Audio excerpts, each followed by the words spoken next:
Friends, ఎలా ఉన్నారు? ఒక హానెస్ట్ క్వశ్చన్, మీ లైఫ్లో ఎప్పుడైనా ఇలా జరిగిందా? మీరు ఒక ఇంపార్టెంట్ మ్యాటర్ గురించి మాట్లాడాలి అనుకుంటున్నారు, కానీ లాస్ట్కి అది గొడవగా మారిపోతుంది. మీరు ఎక్స్ప్లెయిన్ చేయాలి అనుకుంటారు, కానీ ఎదుటివాడు అర్థం చేసుకోడు. చివరికి రెండు జరుగుతాయి. లేదా మీరు అరుస్తారు, లేదా మీరు సైలెంట్ అయిపోతారు. రెండు కేసులో కూడా మీరు ఓడిపోతారు. కానీ ఎవరైనా మీతో ఫైట్ చేయకుండా మీ మాట వినలా చేయడం పాసిబులా? Yes, possible.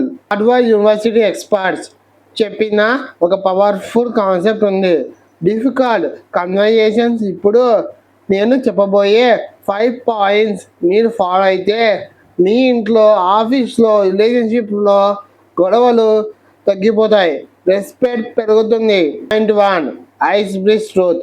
మనం గొడవ పడుతున్నప్పుడు మనం చేస్తున్నది కేవలం సర్ఫేస్, ఏం జరుగుతుంది అనే పార్ట్, కానీ అసలైన ప్రాబ్లం ఇక్కడ ఉంటుంది తెలుసా, లోపల.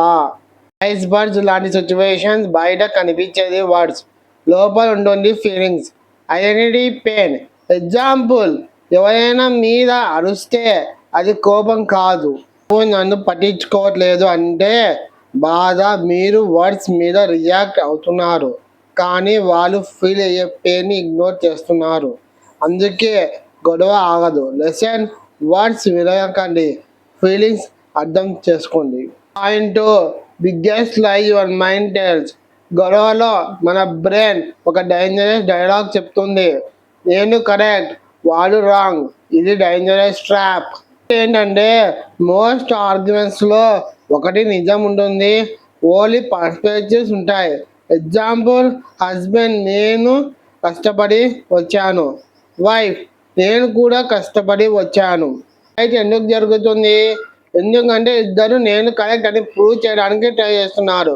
లెసన్, ఎవరు కరెక్ట్ అని అడగడం వదిలేసి ఎందుకు అలా అనిపిస్తుంది అని అడగండి, మ్యాజిక్ స్టార్ట్ అవుతుంది. 3, టార్ స్టోరీ టెక్నిక్. ఇది game changer. Example, student fail అయ్యాడు. రాంగ్ వే, పేపర్ టఫ్ ఉంది. రైట్ వే, నాకు మంచి మార్క్స్ కావాలి, మీకు కూడా అదే కావాలి, కానీ ఈసారి ఎక్కడో తప్పు జరిగింది, మనం కలిసి సాల్వ్ చేద్దామా? చూసారా difference? First version excuse, second version responsibility. Lesson, blame వద్దు, ప్రాబ్లమ్ని టేబుల్ మీద పెట్టండి. పాయింట్ 4, బ్లేమ్ వేస్ కాంట్రిబ్యూషన్. మనం డిఫికల్ట్గా ఏం చేస్తాం? బ్లేమ్, నువ్వు తప్పు చేసావు, నువ్వు అలా చేసావు. కానీ ఇది ఏం చేస్తుంది? ఎదుటివాడు డిఫ్యూజ్ అవుతాడు, కన్వర్షన్ క్లోజ్. కానీ మీరు అలా మాట్లాడితే, ఈ ప్రాబ్లంలో నా రోల్ ఏంటి, నీ రోల్ ఏంటి, మనం కలిసి ఎలా సాల్వ్ చేద్దాం, అప్పుడు సిచ్యువేషన్ చేంజ్ అయిపోతుంది. లెసన్, బ్లేమ్ చేస్తే ఫైట్, కాంట్రిబ్యూషన్ చేస్తే solution. Point 5, the silent killer, supervised emotions.